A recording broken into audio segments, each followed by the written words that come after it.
Welcome back, everybody. Happy Tuesday. Hope all the mothers out there had a fantastic Mother's Day. I'm Matt. This is James. And today we are discussing the Mortal Kombat II movie that just came out. See. Yeah, we watched it on Thursday, I believe. Yeah. And we didn't really have we had some people in the theater that I was kind of like confused. Like the woman in front of us? Yes. There was like a really old woman in front of us by herself.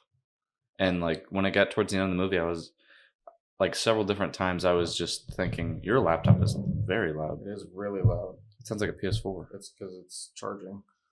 But I was like, how does she know about Mortal Kombat? Yeah, it was very strange. Hopefully that'll help. And I'll take it off the charger in a second. Yeah, it was very weird. But I mean, I'm glad there was still nobody really there when we went. Yeah, there's a handful of people. Yeah. I like a theater being kind of packed. I prefer it empty. Really? Yeah. I think it's always cool to get an empty theater. I'd rather have a packed theater. But if there's less than like 5 people, I'd rather just no one. Mm-hmm. Yeah. But before we get talking about that, we always got to talk about what we've been watching. I'll go first. Yeah, you've been watching a lot. Yeah, so I've been really exhausted and I really wanted to do anything, so I've just been kind of chilling, watching movies, watching things. So I'm gonna start with the TV shows. So I'm caught up with The Boys. At this point, I'm kind of ready for The Boys to be over. I'm not super like. Episode 5 was okay. Episode 6 I thought was really good. What episode? With Bombsite. We're on. So episode 7 comes out Wednesday. I am on like episode 3. Okay. Still. Yeah. Episode 5 was okay. 6 was pretty good. I'm ready for it to be over. I finished watching Daredevil. Oh, Daredevil ended. Yeah. I know that. Final episode I thought was fantastic. There's a lot of hate on the final episode, which a lot of it is justified, but I'm okay with it. Maybe we'll pick a day and we'll talk about it after you watch it, because there are some things I have issues with, and then some things I can get past. I watched Maul Shadow Lord. I don't think it's as good as everybody's saying it is. All of it? Yeah, all of it. It's very short, super short. I don't think it's as good as everybody's saying it is. The last 3 episodes I thought were really well done. I do like the animation style. I feel like the animation style changes a little bit from like the Clone Wars stuff, and then it kind of goes into like some scenes look like they're straight up paintings. Maul's face looks like a straight up somebody painted it. So I thought that's cool. And then, but I don't think it's as good as everybody says it was. I didn't get into it until like episode 7. Then watched wrestling, of course. Backlash was this weekend, and it was fantastic. I did watch the roast of Kevin Hart last night. It was okay.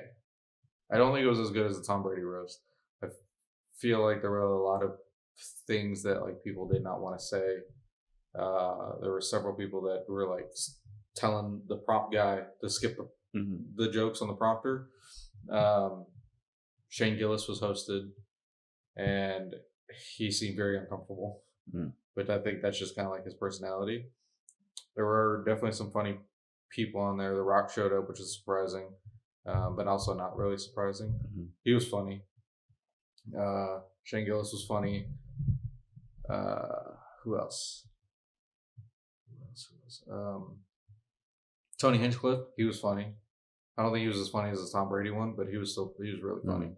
And then there were a couple that were not good. Was Bert Kreischer and Tom Segura there? Bert was there in the crowd with his wife. They were watching it. And then it would cut to him a couple times, and you could see he's like almost about to pass out because he's laughing so hard. There were definitely some funny moments, but overall it was okay. I think it was a little long. What do you think's been like the best roast? I don't know. Sometimes they're like really good, but sometimes I feel like they kind of suck. I just can't. My thing with roasts is after like the third person goes, everybody just kind of repeats the same type of joke, or like attacks a specific point, and then it's just kind of like, okay, how many more of these can we? How many short jokes can we talk about Kevin Hart? How many times can you say he's done bad movies like Ride Along 1 and 2, Jumanji 1, 2, and 3? You say it once or twice, and then move on. So that's my issue with the roasts. I always think that it's gonna be a weird thing for me to say, but the Justin Bieber one I thought was really good. I was gonna say that the two that are like most memorable for me are Justin Bieber, and didn't James Franco get roasted? Yeah. Those two. Yeah, that was a good one too. But I think the Justin Bieber one for me, just because like of who Justin Bieber was, like that kind of just wild child growing up in that type of environment, and then at the end kind of making that huge apology, and kind of like that was cool. That was a cool moment. So I think that one was really good, and it was funny.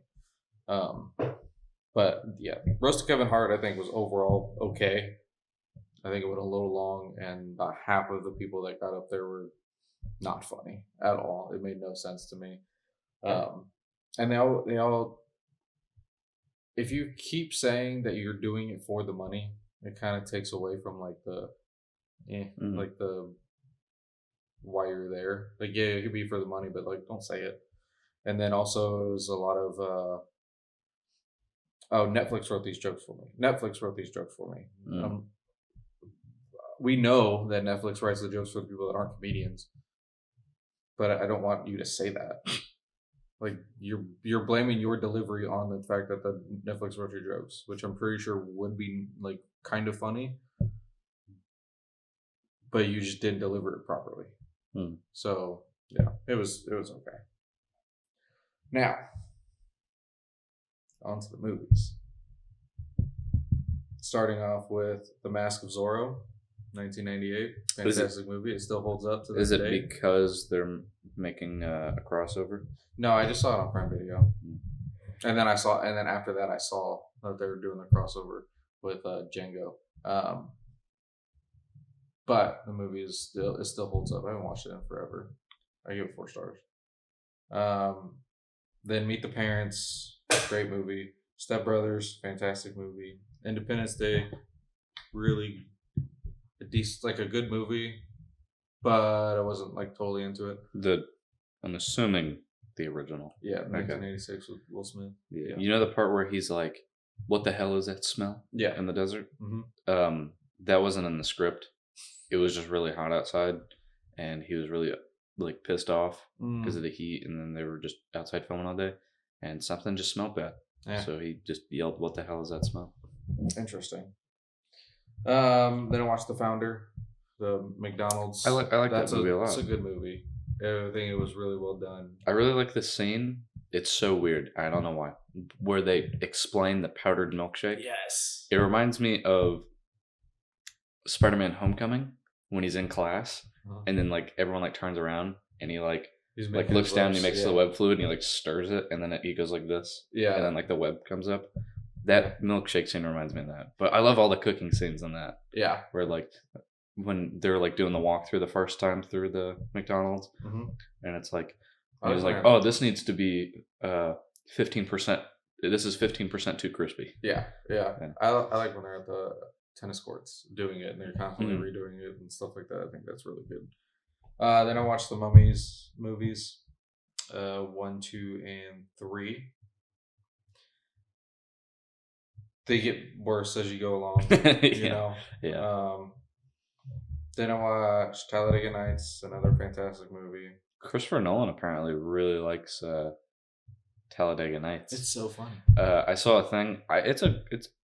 I've never like heard the term before, but like you know how people say like, "What's the best needle drop in a movie?" Some Christopher Nolan's on like a podcast or something, and the guy was like, "What's like a remote drop for you?" Like if you're scrolling on the channel, you're like immediately like, "Oh, that's it." And then he was like, "Oh, I like great comedies like Talladega Nights." Yeah, it's a really good movie. Then the Indiana Jones movies have been staring at me. I've been thinking about watching those again. So I've never seen Dial of Destiny, and I've only watched Kingdom of the Crystal Skull once. Yeah. Now, I think the original 3 are all great movies. Raiders is definitely better, like the best one, I think. After watching Crystal Skull for the second time, I didn't think it was a bad movie, but it wasn't fantastic compared to the other ones. And then I watched Dial of Destiny, and I was like, "This is dog water." Yeah, I don't like it at all. Everything. Okay, so this is what made me think. Immediately thought of this, but I hate the fact that movie studios are making nostalgia movies, bringing back old franchises and movies with the original cast, but then bringing in lesser known actors to kind of build them up. I don't like that. And for especially Dial of Destiny, where you have the main character of this franchise and he's a miserable old just person. Let him go out on a high note and leave it at that. Like, don't bring him back and like have him just be like he was a great hero back in the day, but now he's just kind of like this miserable old person. Don't do that. Yeah, I feel like also the issue with like a lot of those movies, even like Bill and Ted, Face the Music. I still haven't watched that. I did. It's not good. They feel like they're making a new movie, like that fits in today, but with the characters and like the IP of an older movie. Yeah, because like Dial of Destiny doesn't like. You couldn't do like an Indiana Jones marathon and tell me that Dial of Destiny like fits in there. Yeah. Or you couldn't watch all 3 Bill and Ted and tell me that Face the Music like perfectly like fits in there. Yeah. And then the beginning of Dial of Destiny, when they're during like the World War II era, the what is it? The de-aging looks so bad. It's really bad because they made him look younger than he did in Last Crusade. Yeah. Make that make sense. And you know what? I'm gonna go on a rant a little bit. You know what? Movies don't do that, and that they're still kind of continuing, and they're still amazing. Mad Max. I feel like people don't talk about Mad Max enough. Okay. Yeah. Mad Max is so good. I have been playing the game again recently. I play it like once a year. Each of the movies, Thunderdome is whatever, but like each of the movies are amazing. Fury Road is like incredible. It's one of the best movies of the last decade. It is really good for what it is like continuing on the franchise so long after the original movies were out. Even Furiosa was a good incredible movie. And I really did not want to watch it when I first heard about it, and I loved that movie. I think the game is also amazing. I don't know why people don't talk about the game more or play it more. I think it is the Mad Max like universe is just awesome. It's a little sad how it George Miller came up with it. Like a bunch of his friends died in a car accident, and then it kind of inspired him to make Mad Max. Yeah, like the first one, it doesn't really feel like the dystopian world yet, but like it's a great foundation for what the Road Warrior was. The Road Warrior has like the coolest opening ever. Yeah. So yeah, that's kind of like you could easily watch. You can easily watch all 5 Mad Max movies back to back to back, and it flows, and you're like, "This is good." Yeah. And play the game and be like, "This works." Yeah, you cannot do that with Indiana Jones. Can't do that with Indiana Jones. Can't do that with like Bill and Ted. No. Everything that they've like. I mean, there's some movies where it's a gradual, like it makes sense the direction that they're going, and it makes sense how they end up being bad because they gradually get worse. Yeah, like Terminator. Yeah. Alien and Predator, I feel like kind of go hit and miss. Yeah, I agree. But yeah, I hate when they bring back these types of franchises with the original, even like Transformers. You use Optimus Prime to come up with these new up-and-coming actors and try to make them into something, and then honestly, it really doesn't do anything for them because the movie sucks. So I feel like when they try to do that, everyone realizes what they're doing. They're like, "Oh, this guy's like up and coming," and then the movie does horrible at the box office, and nobody ever wants to watch it, and it's always talked about as a horrible movie. Yeah. So, but yeah, that's my rant. Then I watched Mortal Kombat, the first one, for the second time. I didn't like it the first time. This time I was okay. I didn't like hate it. Yeah, it's gonna be a while before I probably ever watch it again. Yeah, I'll probably watch it right before the third one comes out if they continue on making that one. We'll see how it does in Doctor. I feel like I'm gonna forget it soon, and then by the time the third one comes out, both these movies are gonna feel like new movies. So. Yeah, yeah. Like I didn't. The writing is really generic. It's entertaining, and that's kind of like what its purpose is to be like, oh, this is cool. This is entertaining. This is something to watch. The opening scene with Sub-Zero is really cool. Yeah, of that one. I don't know. There's, I guess, when we get more into when we get more into it, we'll talk more about the first one a little bit better, and then go into the second one because I have my I have some gripes. Yeah, but I think this is going to be an interesting conversation. Yeah, because I looked at your rating. Yeah, and I'm like, interesting. Okay, what did you watch? Obviously, I watched the second Mortal Kombat too. So I watched more animated series. I don't watch that much this week, but that's just such a good show. And then I watched UFC on Saturday. Went to my friend's house, and my God, he had the world's largest cat I have ever seen. This thing was a monster. He was pretty cool though. Yeah. And then I don't think I've watched any other TV shows. Not that I can think of. But I watched Mortal Kombat, the first one. And then I watched Mortal Kombat 2. And I watched War Dogs.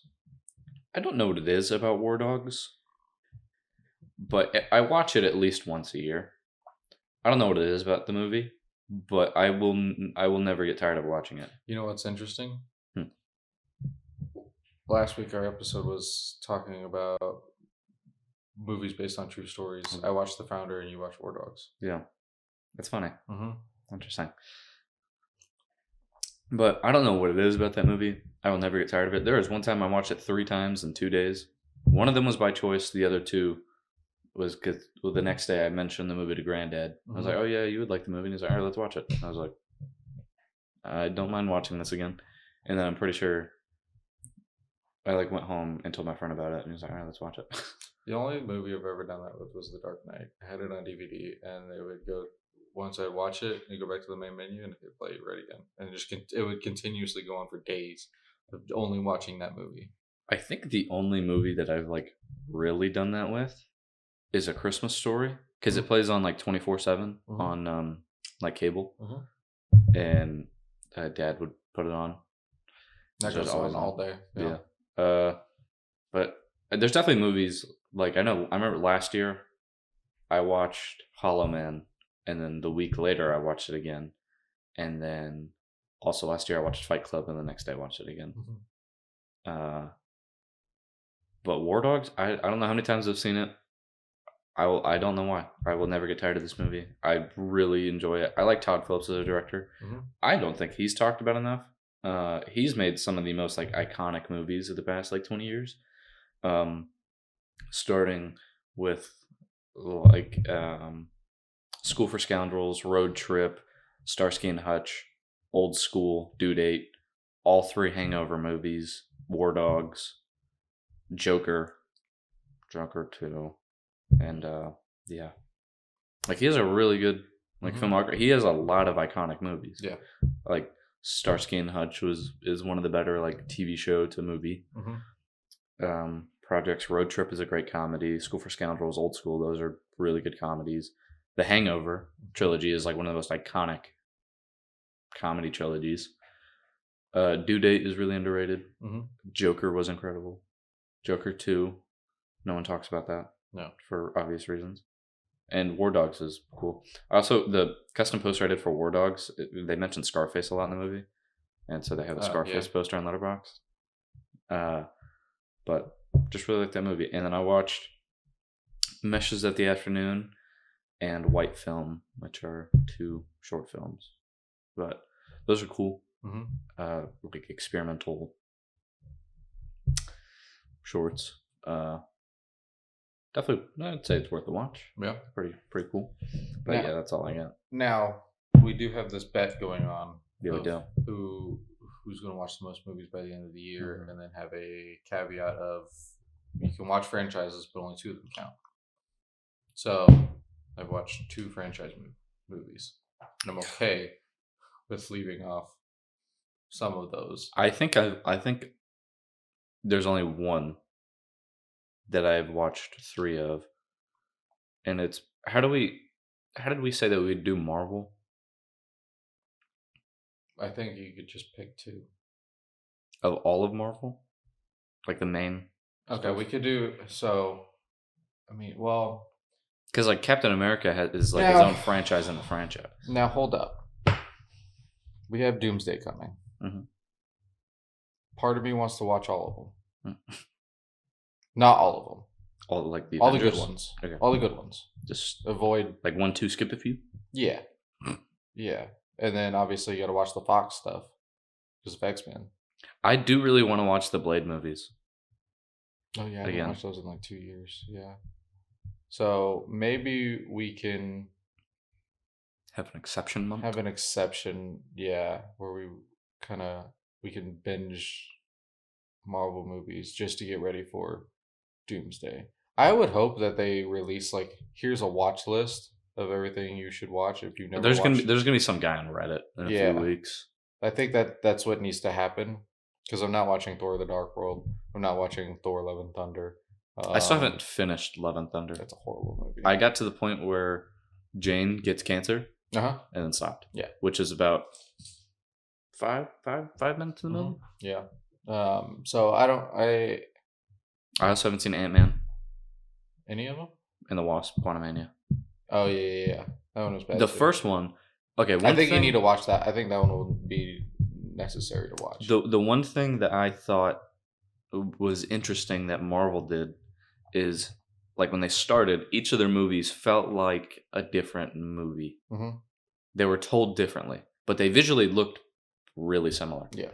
But DC each movie is like, and each project is just completely different. Mm-hmm. Visually, there's still similarities, but like it's mostly different because like first Captain America, it's a war movie. Mm-hmm.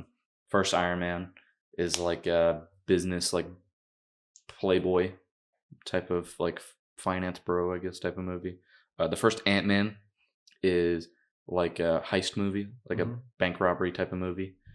The first Thor is kind of like a mythology Odyssey, like mythology type of story. They all had like they were told like different types of movies, and I thought that was really interesting and something that kind of sucks that they lost on because like the Captain America like develops from war movies to spy espionage movies, and then I feel like they all kind of gradually did that. Yeah.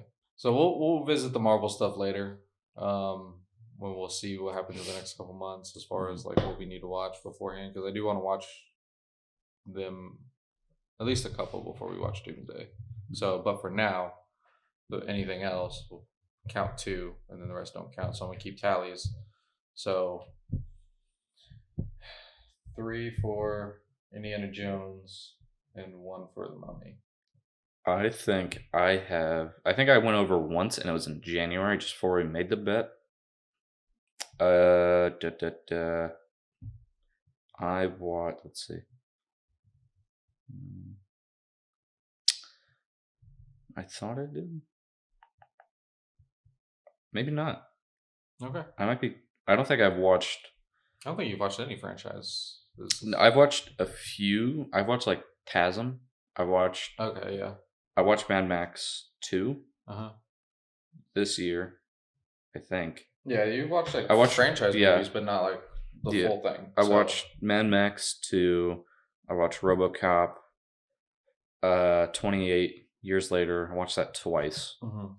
Terminator. Texas Chainsaw Massacre. I watched. That one doesn't count. TASM. Megamind technically has a sequel, but no one talks about that. Same with Hoodwinked.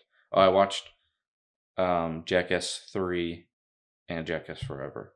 Okay. So, yeah. That was like the closest I watched The Incredibles. Yeah. So you haven't really... Scooby-Doo. You haven't gotten over the Zombieland. 2. Yeah, I've watched a lot of just like the Doubles, first. yeah, or just the first, and yeah. Huh. Okay. And Mortal Kombat, I've technically filled up my 2 slots with that and Jackass. So those are the only 2. Wow, I'm impressed. We're good. All right, so since we're talking about Mortal Kombat and we're talking about fighting, we did a new top 4 Yes. of fighting movies. See. Now the way I did this was I picked movies that are like martial arts related, not boxing, or anything like that. I feel like it needed to be like more. Okay. So I did Fight Club, Never Back Down, oh man, Warrior, and IP Man. Man, that's interesting. I did. So I was gonna put like Smashing Machine on mine. Yeah, I thought about that too. But then I was like, that's not a fighting movie. No. It's a movie. It's a drama movie with fighting themes. Yes. Same with the Iron Claw. I was gonna put the Iron Claw. Yeah, but I did. So my top 4. Also, I just remembered something that you mentioned earlier. You mentioned a movie that like looked like a painting at some point. It was Shadow Lord. Yeah. There's a movie that I really want to watch, and I've like kind of stumbled upon this like subgenre of animation. It's this movie called Heroic Times, released in 1983, and the whole thing is like 40,000 oil paintings, and each frame is a different painting that someone made. Oh, interesting. And the whole thing is it looks really cool, and it's about these like 2 nights. There's only 2 voice actors, and that's something I definitely want to watch this weekend. Also, I forgot to mention one thing I watched. I got about 3 seconds, literally exactly 3 seconds, and then Never Back Down last night. Oh, yeah? And then I fell asleep. Literally 3 seconds. I woke up, my TV is paused at 0.3, and the Summit logo is just on my TV. Yeah. So one of these I didn't change from my last one because it was already on there, so I was like, I might as well keep it. It was Raging Bull. I think that movie is closer to a drama with fighting themes, but there's a lot of fighting in it, and those scenes are just so cool. Like, "You Never Got Me Down, Ray" is one of the most it's such an iconic line, and it's such a great scene, and it's a great movie. I also have Warrior. I lied. I did put Smashing Machine on here. It was just a good movie. Yeah. I feel like it kind of got screwed a little. I think it got screwed at the Oscars. It did. So I'm gonna very much so. I'll leave it up there. And then this last one, I feel like is a forgotten boxing movie, but Cinderella Man. Okay. Yeah. I think that's a pretty underrated movie. It's a sad movie. It's a good movie. I was thinking about watching that. It's on Paramount. My Warrior and Smash Machine posters look very similar. Oh yeah, they do. Nice. Okay. But yeah, those are my top 4.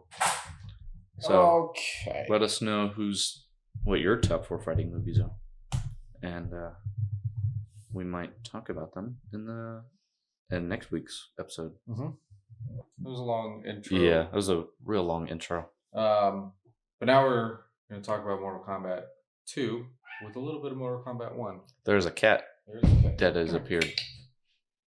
Come here. Is that Penelope? It is. Hello.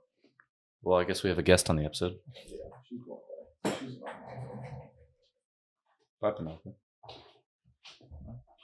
You want me? Yeah, I'll take it. Okay. Hello. Okay, I have cat. Are we chill? Okay. Okay, so initial thoughts? I really enjoyed the movie. I had fun. I thought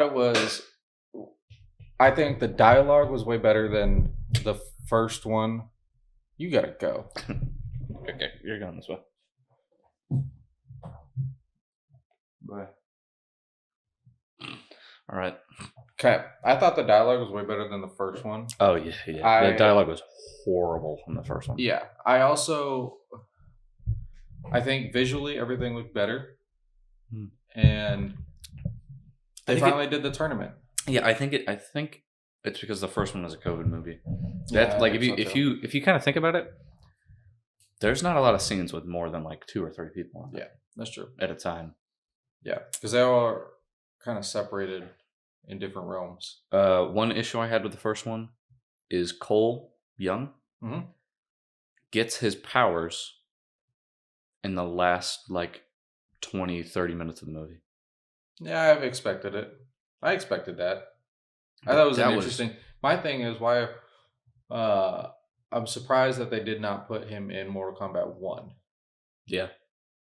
Yeah. Like it's a new it's a completely new character. Yeah, I'm surprised he wasn't at least like an alternate skin because they have like Jean-Claude Van Damme as an alternate skin for Johnny Cage. I also don't know why they don't do an invincible skin. Yeah. An invincible alternate skin. I think that would be cool. For Omni-Man, I don't know why they haven't done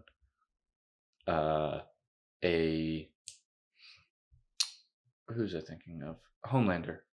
For him in the comic, Black Noir is his clone. They could easily just throw a black morph suit on him and just leave his head. Yeah. That'd be a cool alternate skin. Yeah, or any of the Viltrum suits for Omni-Man. They had some missed opportunities. Yeah, they did. I did play a little bit of Mortal Kombat 1 over the weekend. Do you have it? It's on PlayStation Plus. Interesting. So I'm like halfway through the first story. Yeah, I didn't even know that they were releasing a part 2 to the story. I think that's because they're working on Injustice 3. Yeah. But the story's not bad. The only issue I have with the story is something I have an issue with both of these movies. And I guess we can kind of get into that when we get to like the plot points and stuff. But yeah. But overall, I think Mortal Kombat 2 was good and very... the story made a lot of sense. I wonder if they're only doing 3 movies. Yeah, I don't know. I'm very curious to see how this third one's gonna happen without what everything happened in the second one. I'm glad people were killed off. There were some surprises. Yeah. So we'll talk about that as well. But yeah, overall, I thought it was very enjoyable. So, what are your first thoughts? When I went into it, I didn't have super high expectations. I did say before the movie started, and I don't know if you remember this. I said, I think visually, it could drop down in quality with like visual effects, the cinematography and stuff. I thought that was a possibility, but I thought that the script and the writing and the dialogue would be better than the first one.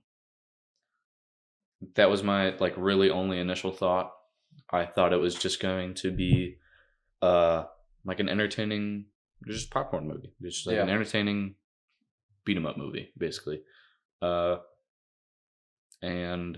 I feel like my expectations were met.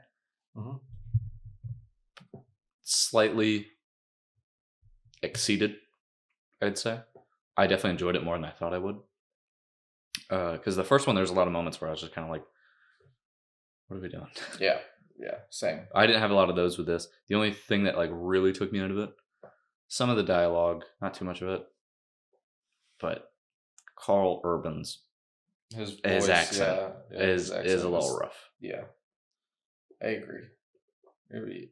And all the characters, I was going to say this at one point during the movie when we were watching it, they all have really quick changes of heart. How did you get up there? The cat is like, if you're seeing the video, like way up there. I didn't even hear her jump. No, because she gets on the tower. I agree. Everybody kind of changes quickly. But let's get into it. It's spoilers from here on. Yeah, so let's talk about the characters. We have returning Cole Young, Sonya Blade, Kano, Liu Kang, Kung Lao, a Revenant of Kung Lao, Jax, Scorpion, Bi-Han as Sub-Zero, Saibot, and Noob Saibot. Raiden, Shang Tsung, Chen Han who plays him, looks old. Yeah, in this one compared to the first one. Baraka. Yeah, Baraka was great. New addition. Johnny Cage, Kitana, Jade, Shao Kahn, Quan Chi, Sindel. So a good list of actual characters from the game, which is something I always thought was going to be like their downfall of the movies, is not doing enough characters. Yeah, like the first one, I didn't expect Goyo to be in it. Yeah, that was a pleasant surprise, and he died in a really cool way. Yeah. So I think those are all good characters to have. Everybody I think did a really good job with them. I think Quan Chi looked weird. Kind of reminded me of the Grand Inquisitor in the Kenobi series. Yeah, just kind of didn't look quite right. What did Kano call him? Didn't he call him like a nutsack or something? Yeah, Kano. Carried this film. I do think Kano. I don't know how much of it is the dialogue, or how much of it is the guy that plays him. But either way, he is like the driving force for both these movies for me. If he was in either of these movies, they'd be a little harder to watch. Yeah, I definitely think for the second one, he is the driving force of this film. Yeah, like he steals the show every time he's in frame. I'm like, this is gonna be funny. Yeah, he hit every single comedy point perfectly, I think, and it was super funny. Every insult, every just remark, that whole eye scene. Don't roll my eyeball. Yeah. Well, you don't got to do it right now. Just and then he starts. Yeah. I thought it was good. And then he's like, "Oh, can you do me out of one?" Yeah, it was so funny. Everything about Kano in this movie is so good. Now, what did you think about the story itself? I thought the story of the first one was weird because it just hyped up the tournament. Yeah, and then you're just kind of like, I understand. Their tempo gets raided, and then I feel like a lot of rules were broken that were not emphasized enough. Because they say how the tournament is to keep other realms at bay. They weren't at bay in the first one. Even in the second one, they weren't at bay, and they broke rules multiple times. You know what the first one really reminded me of? The really bad Dragon Ball movie. Oh yeah. Explain to me how they're different. Because that's the same plot. It is the same plot. Yeah. He goes to do the tournament, and then they end up where he's training, gets raided. Yeah, and the first one I feel as though I want to watch that movie again because that is bad. It's horrible. I think the first one, I get why they did what they did as far as introducing characters and not necessarily going straight for the tournament. But it doesn't make sense why they say they're like, oh, we've hunted down all of the people that have this scar. I also just realized you never see the scar in this one. No, but it doesn't matter. Yeah, because Sonya Blade's there and she didn't get the mark. But then they're like, you need to, or we found everyone that has the mark, and then this one starts, and they're like, oh, let's go get Johnny Cage.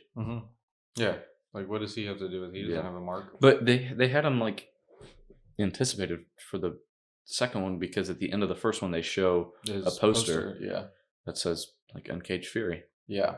So yeah, they also had a really interesting take on him, because usually Johnny Cage is like in Mortal Kombat 1, he's approaching his prime as an actor.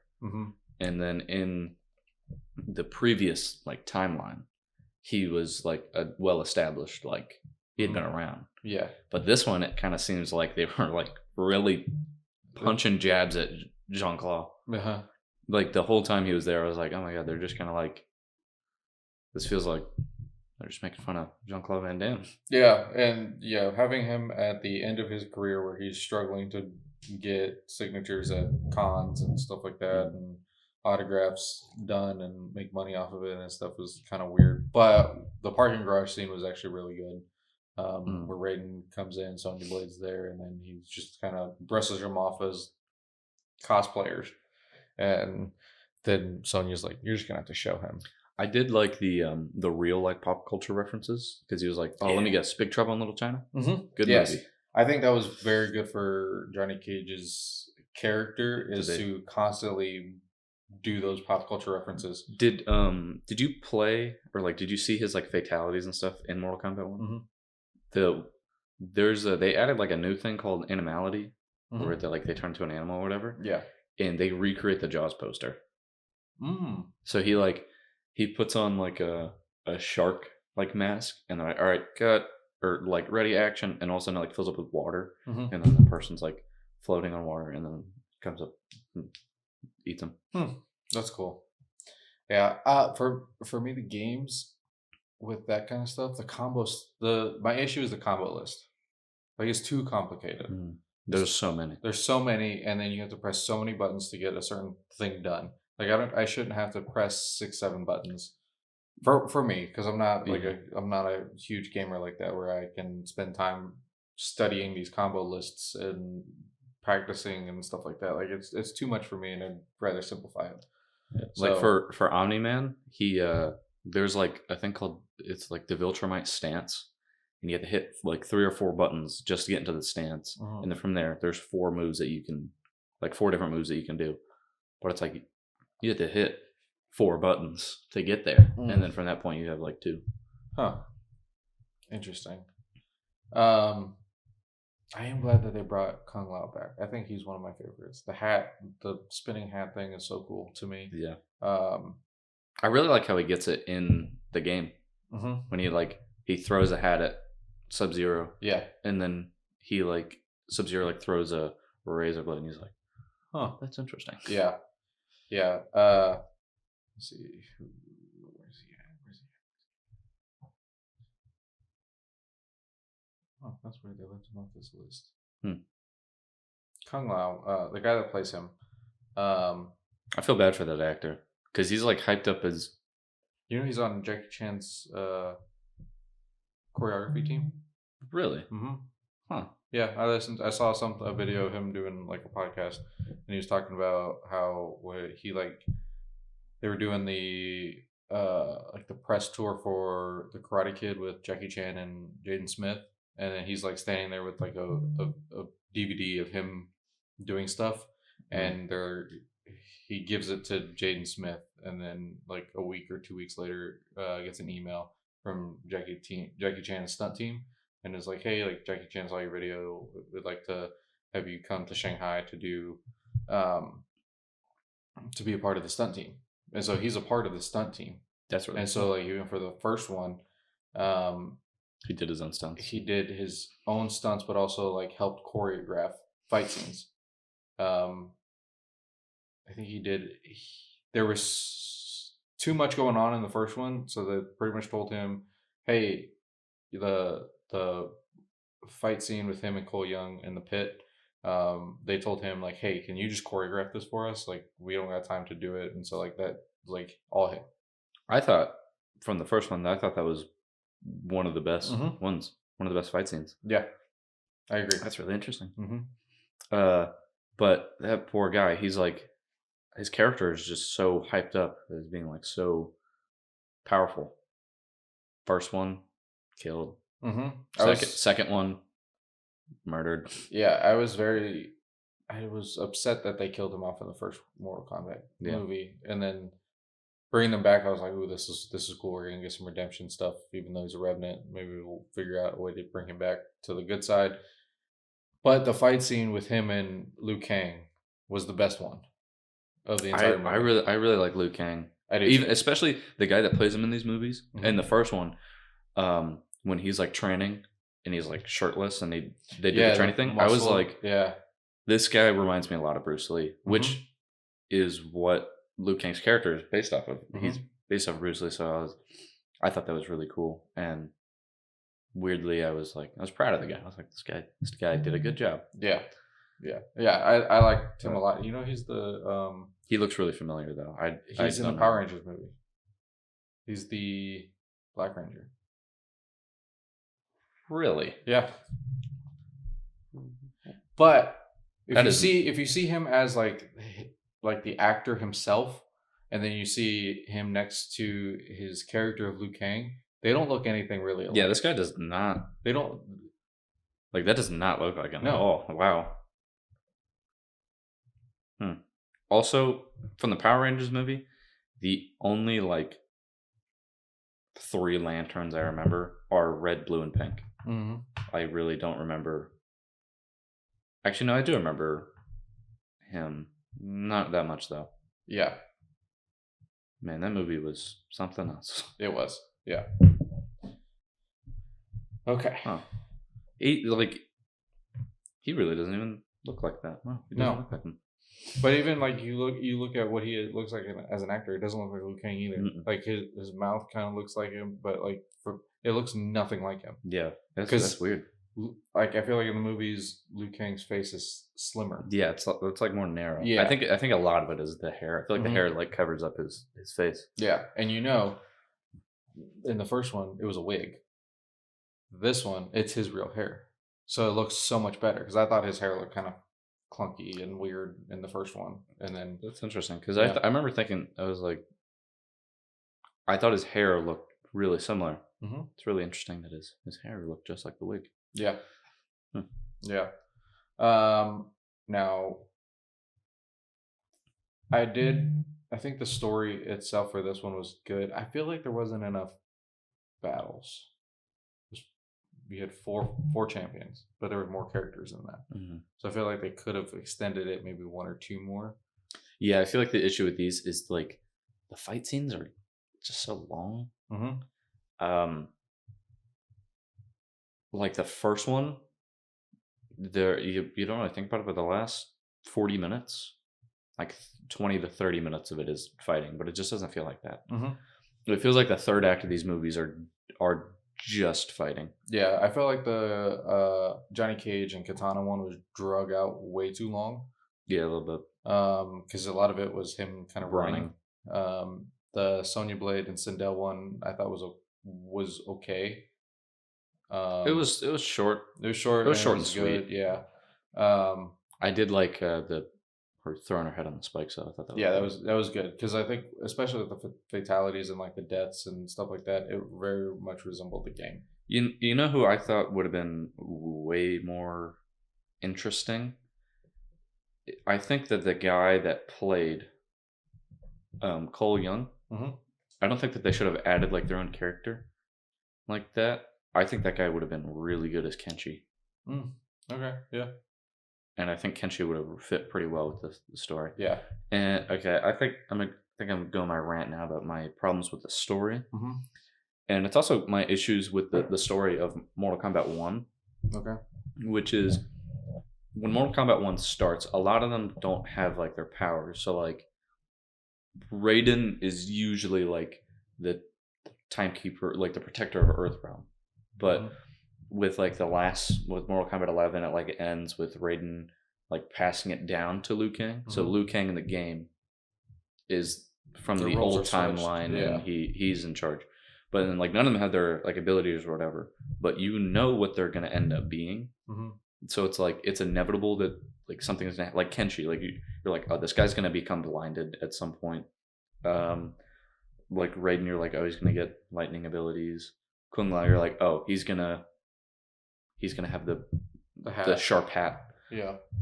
And it all just like it feels inevitable. So like when the Mortal Kombat the movie, the first one starts, and you see Jax, you're like, something's gonna happen with this guy's arms. Mm-hmm. And then it like has to happen for the plot. And I feel like it's hard for in the game and in the movies for them to get to that point smoothly. Without it feeling weird, because then it's like the tragic thing happens to them, and then like they're just like Jack's like, oh, I have robot arms now, okay. Mm-hmm. And then it just feels weird like that, but it does feel like that they took a lot, like the game took a lot from the movie, because Mortal Kombat 1 came out after the first movie, and it feels like they kind of took some aspects from that story, and then it feels like Mortal Kombat 1 is a movie tie-in game to these movies. Okay, yeah. I can see that. And it just kind of feels a little weird. Yeah. Yeah, I don't like Jax's arms in the movies. They look a little... I feel like they... Visually, like visual effects-wise, they're not horrible. Yeah, no, I think the design of them kind of sucks. Yeah, I think they're a little, like, cyborg-like. I don't think they are enough cyborg-like. I think they're just like clunks of. No, I mean they're like Cyborg from like DC. Yeah, that's what I'm saying. Like I don't think there's enough cyborg-like. Yeah, I feel like they need to be more. Maybe or from like Whatever. the Zack Snyder cyborg. Yeah, I think very similar to that. But like I think it needs to be like a smoother, kind of almost looking like the Winter Soldier's arm. I think that would look way better. Or just two of those. Yeah.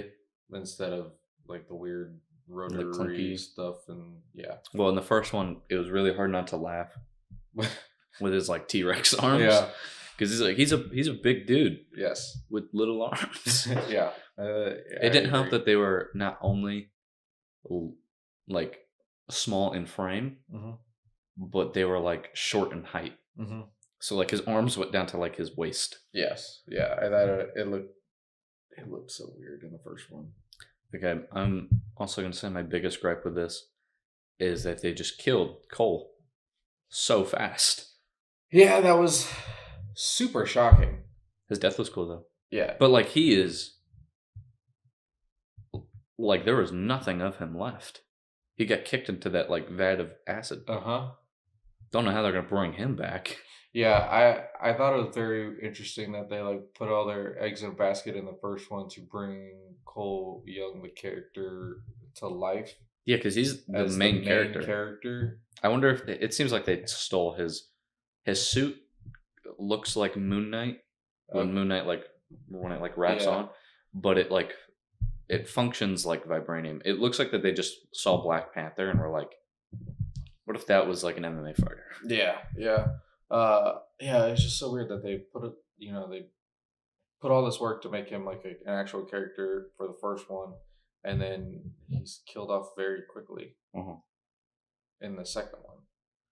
And because as soon as like Cole Young and Shao Kahn got there together, I was like, how are they going to do this without killing both of them? Something like Reptile. Reptile is in the first one, and he dies so fast. Yeah. It's weird, but I'm okay. Thinking about it, I'm okay with it for now, because it seems as though we're getting a third one where they're gonna try to work on bringing them back. I think that one's gonna be the worst of them all. Yeah, I think that's not gonna be a good movie. Yeah, because I mean I told you I think the issue with doing a Mortal Kombat movie, because everyone knows like there hasn't been like a spectacular Mortal Kombat movie, and I think it's because there's so many characters they're trying to juggle. Yeah, because the cool part about the games is like you get so much they're done in time. chapters. Yeah, you get so much time with the villains too. So you really get to develop these characters, and it's told in chapters. So you're spending a chapter with a character. And in the movies, it's really hard to do that with like 9 characters in 2 hours. So I think a Mortal Kombat show would work the best. And each, like you do like 12 episodes because each game is like around 12 chapters. Each episode you follow one character. I feel like that'd be the best way. Like one of but you can Earth also intertwine it to where, because like even in Mortal Kombat 1, the game, you're intertwining characters. So like you start off with and you return back to characters. Yeah, but you'll start off with like Johnny Cage, and then you'll go into the next chapter will be Kenshi, but then Johnny Cage is still there. Yeah. So like you're still able to use him. So like you can easily intertwine them together. You said you're like halfway through the first one? I'm on like chapter 8. I think that the scene, the Terracotta scene in the game and the movie is so similar. Like it feels real close. Yes. I will say Baraka was cool in this game, in the movie, but it's hard to do the teeth practically. I'm glad that they did do it practical, but one thing I like about the Tarkattas is how their teeth, like, they're like puzzle pieces, and they're like very flat, and they just kind of like going together. But this one, when he talks, you can see that he has like, he's moving his real cheeks and his lips, so the fake mouth is just like moving in all types of directions. Yeah, I thought but I thought it drawn my attention a little too much. Yeah, his mouth did. But I thought the guy that played Baraka did really cool. Yeah, I thought he was funny. Yeah, I like how they kind of made it kind of like a comedy thing, that scene, with Johnny Cage fighting him and everybody's just on the side, just kind of making jokes and stuff like that. I thought it was really good. Also, Johnny Cage gets his abilities And then in the last 5 minutes, and you see them for about 4 frames. Yeah. And it's also overshadowed by like Scorpion and all the other ones. So it's kind of hard to, Jade and stuff. So it's kind of hard to focus in on Johnny Cage getting his powers when all that's happening. Mm-hmm. So, yeah, it was very interesting. I did think that they made the right decision of making Earthrealm win instead of the other way around. I think, especially since you started out with Shao Kahn winning in the flashback. I think that's real interesting that they killed him off. Shao Kahn? Yeah. Yeah. I also thought it was weird that he didn't actually have horns. Because usually, like, Shao Kahn has, like, actual horns. And sometimes he has this weird, like, thing on his chin. It's like spikes on his chin. I thought Shao Kahn's character was cool. It kind of reminded me of what we're probably going to see a little bit from, like, Skeletor in the He-Man movie. Yeah. When they took his helmet off, it looked bad. Yeah, that was the one, like, gripe I had about his character. I think that was, like, to show that he is truly defeated. That, like, when they took the helmet off, it's like, oh, he's just, like, he just looks like a guy. But I feel like even like the CGI of it looked bad because it looked nothing like Martin Ford. So it was like they CGI'd somebody else's head onto Martin Ford's head. So it looked so weird. I didn't like that. But all the deaths I thought were okay. Yeah, I thought visually, I never thought Noob Saibot would be in a movie. Yeah, but visually, he looked really cool. Once he first came on screen, I was like, ooh. Because when he died in the first one, I was like, are we getting Noob Saibot? Yeah, and I haven't played enough Mortal Kombat to know like what the lore behind Sub-Zero or Noob Saibot is or what it is. I thought it was a completely different character. So then when he showed up like that, then I was like, oh, okay. Because I think the game might have copied the movie, but Bihan is supposed to be Scorpion. So they flipped them. So like in like the older games, Scorpion is the bad guy, and Sub-Zero is more of the good guy of the two. Oh. And then so in the movie they flipped it, which I thought was a cool creative choice. So they flipped it, and I thought that was an interesting creative choice. But in the game, they still like this. Like Bihan gets like a scar, and then so like in the game he'll have that. But Scorpion or Sub-Zero, I kind of wish that we saw more of Sub-Zero because Sub-Zero is really cool. Scorpion this is an interesting way to do Scorpion. I thought when he said "get over here" in both movies, it just sounds weird. I think it sounded way better in the second one. Yeah, like it sounded like I feel like the first one I cringed a little bit. Yeah, I felt like they it was almost, and I don't know what it sounds like in the game, but it felt like it came from the game, like maybe an older game or something. But I thought it was fine. I thought the second time was fine. The first one, I thought it was a little weak, and didn't really fit for what it was. But I think the second one, I think they had to make it good because they put it in the trailer. Yeah, it needed to be good, and I think it landed where it should have for that. But I think my favorite scene, honestly, is the Liu Kang Kung Lao fight. Ooh, I don't know what my favorite scene is because you got that. That was really good. The where they're at is like famous in the game, right? Yeah, it's like the realm between realms. Yeah, and then it's like the emotional aspect of like two brothers fighting. Yeah, where he's like, "I'll bring you back." Yes, but not today. And then yes, that part right there, that fatality was so good because I thought honestly, Kung Lao was going to win. and then I thought Liu Kang was just gonna accept him dying. I mean, he did later, but accept himself dying.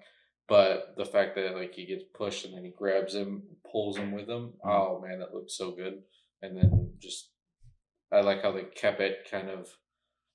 They drug out that part a little bit, which was nice.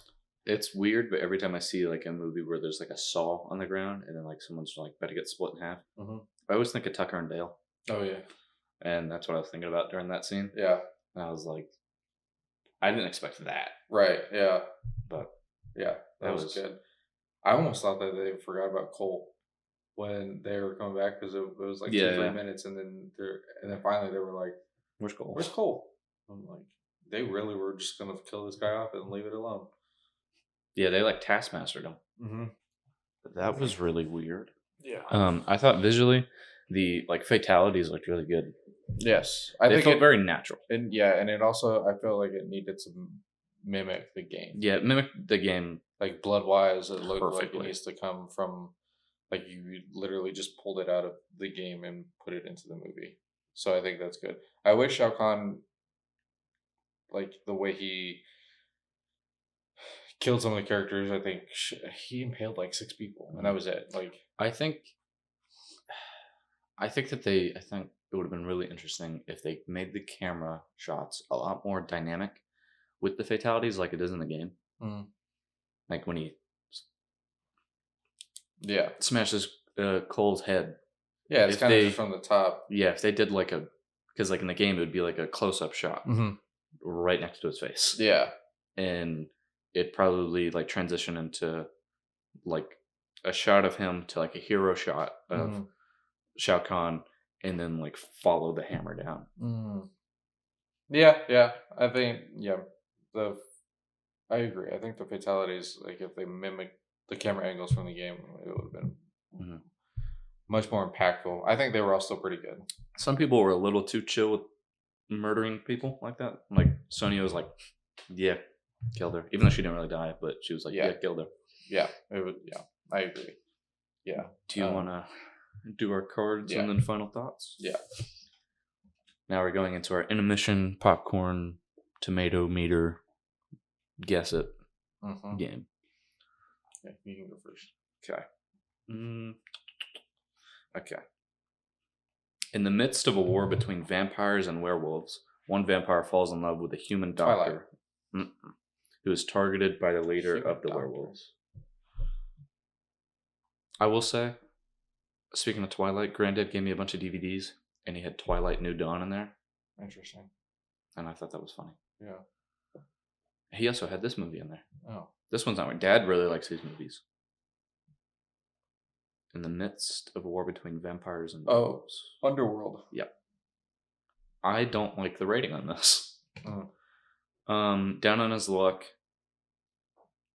I don't think if I say the location of where this takes place, it'll probably get away. But down on his luck, Philadelphia boxers, 1 in a million shot at the heavyweight title, gives him the chance to prove he's not just another bum from the neighborhood.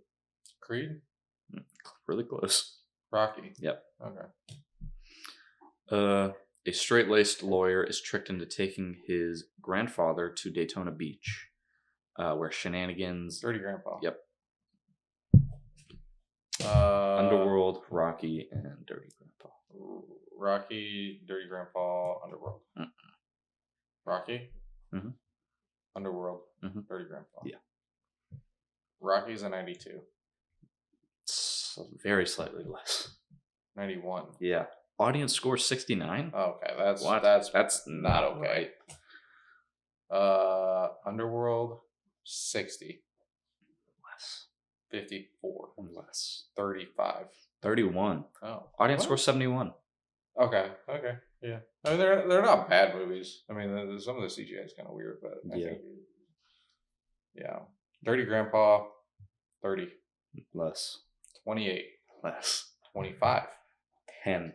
I don't know why this one's that low. I didn't like that movie. I don't think it's terrible.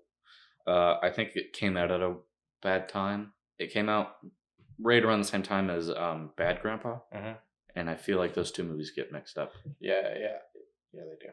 Yeah. Because like I didn't realize that there was a difference. Honestly, that's what I was thinking of. Yeah. I didn't realize that there was like a difference until like a few years ago. Yeah, because They came out is with Zac Efron and Robert De Niro. Yeah, okay, and then it's Bad Grandpa is the Jackass. Yeah, okay. But it's weird because they have like this similar font, similar like posters. Yeah, similar colors. Yeah. Red, yellow. Yeah, very similar. Yeah. I was honestly thinking Bad Grandpa instead of Dirty Grandpa. Audience score about it. 44.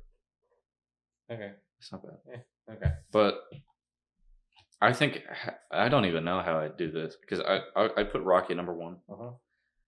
I'd leave it. I think Underworld is better than Dirty Grandpa, but I think Dirty Grandpa is more rewatchable. Like I feel like if I had to watch it, like if I had to watch all of these movies once a month for a year, I think I'd get more tired of Underworld than I would of Dirty Grandpa. Yeah, because also Underworld is a franchise, so like you can't just stop at one. You gotta watch them all. So yeah, I can see that. Okay. All right, a struggling reporter becomes intertwined with a certain thing and gives him powers, and the two set out to use their abilities to protect Earth. Superman? No. A reporter. Reporter that gets intertwined with a being of some kind and he gets superpowers. Is this like a Marvel movie? A reporter. Is this Spider-Man? Close, but no. Close to Spider-Man? Yeah. Is this like MCU? No. But it's Marvel. Yeah. It's a Marvel movie. Sony. It's a Sony movie about a reporter named Eddie Brock. Yeah. This is Venom. Yeah. All right. After a lab accident turns hundreds of scientists into zombies, highly skilled commandos infiltrate the facility to battle the undead and rogue supercomputer and save humanity. I read that word for word because I wasn't sure if you'd get it. Because I wouldn't have got it. Zombies, bunch of scientists. In a computer? Yeah. Think of... Is this like Scout's Guide to the Zombie Apocalypse? Is that what it's called? I think that's a good movie. That's a good movie. No, it kind of intertwines with what we're talking about today as far as Mortal Kombat. Nah, kind of like video game movie adaptations. Resident Evil. Yes. I'm excited for the I am too. new movie. It was good. The trailer was good.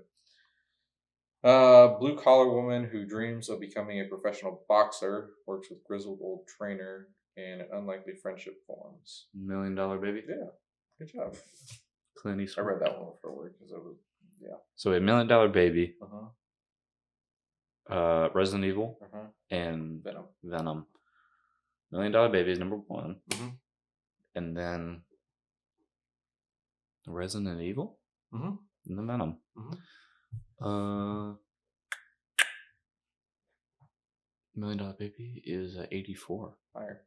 94. 90. 90. Okay. With an audience score of 90. Oh, okay. Yeah, that makes sense. Resident Evil. I feel like this one's pretty low. 50? Lower. 40. Lower. 30. 36. Okay. 67 audience score. That makes sense. Yeah. Venom. 22. Higher. 29. 30. Wow. But in 80 audience that makes score. sense. Yeah. That checks out. Yeah. Okay. Now. I forgot there was a cat. Yeah, I know. One thing that I was just reading this that kind of reminded me of something. In the first one, in the background, you see Kitana's fan blades. And then she's gifted them by Jade. So I need some clarification on how that happened. If it was just like meant to be a throwaway thing and they weren't sure if they were going to use Kitana in the next one or whatsoever.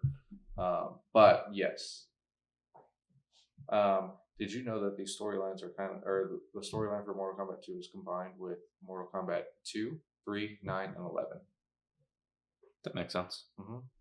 2, 3, 9, 11. Okay.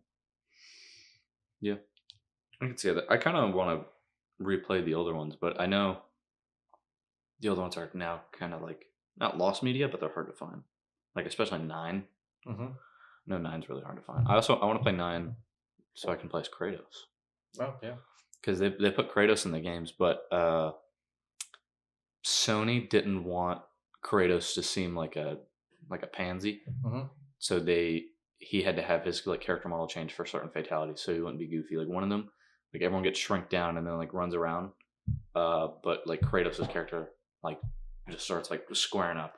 Oh okay. Okay, I have. I'm gonna try this. We're gonna do rapid fire. Rapid fire questions, and you just give me the first thing. Okay. First one. What was the first Mortal Kombat game you played? Versus DC Universe. Okay. Favorite fatality ever? Favorite fatality ever? Probably Johnny Cage's in Mortal Kombat 1. I like the Walk of Fame one. Actually, yeah, I'll say that. Okay. Scorpion or Sub-Zero? I always say Scorpion, but recently Sub-Zero's been kind of going up there. Okay. For this movie, which character adaptation worked the best?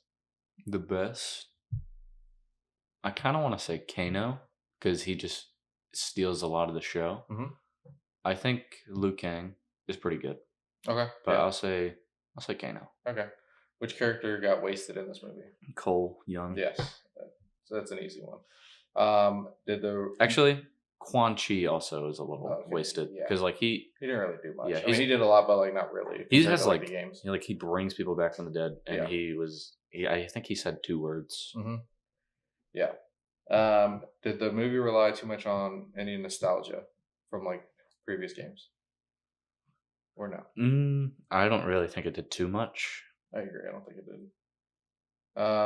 Was the gore creative or repetitive? I thought it was creative in like how it was like stylized ish, but I thought it was repetitive because it was pretty much the same throughout. I think Shao Kahn was repetitive with stabbing people. Yeah, he stabbed everybody. Did the tournament structure improve the movie?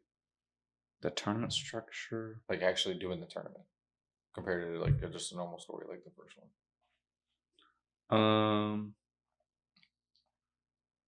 It was a little flat. It was a little.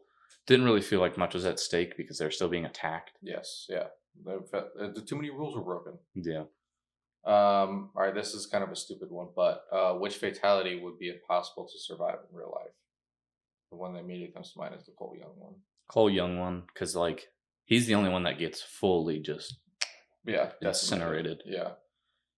Who should headline Mortal Kombat 3? So if they do it the way that they're doing it, where you had Cole Young in the first one, Johnny Cage in the second one, I think Kenshi would be a good one. Kenshi's a good one to fit in there. Yeah. I think it'd be interesting if they made a villain. Okay.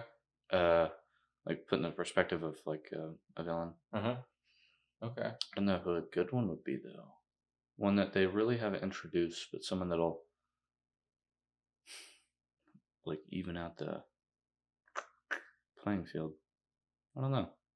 Yeah, I think Kenshi's. But I think Kenshi's. That's the right answer for me. All right, now based off of the characters that we have in these 2 movies, which one do you think was adapted the least correctly? Probably Scorpion. Okay, it's a Scorpion because they don't have. Because usually Scorpion and Sub-Zero are like basically brothers. Yeah, and then they have their falling out, and then the whole story with like the Lin Kuei. They don't really do like the Lin Kuei really isn't much, and they don't. I don't really think they reference it because I wonder if they will ever bring Smoke in. They killed off Reptile, but they don't really have like a. I'll say just say Scorpion.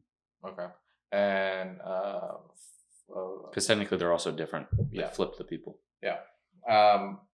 One more. Who would you like to see that we haven't seen yet, besides Kenshi? Because we already know that's what you want. I think an interesting one would be Striker. Okay.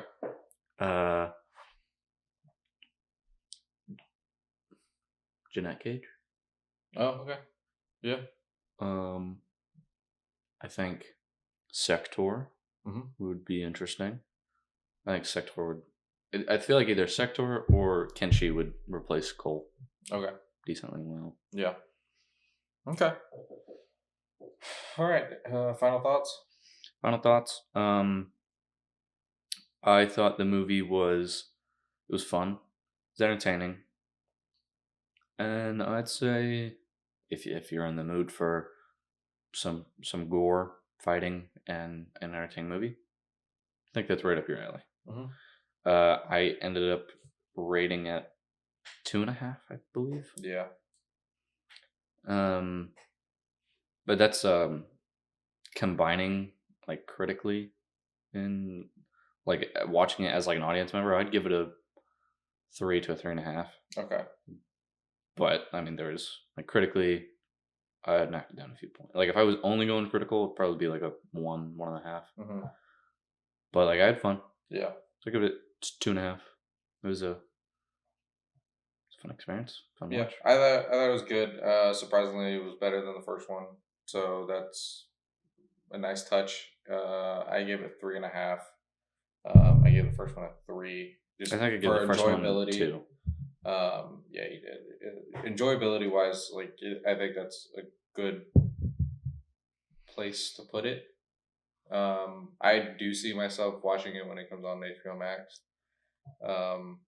at least one more time, and then not watch it again until right before the third one comes out.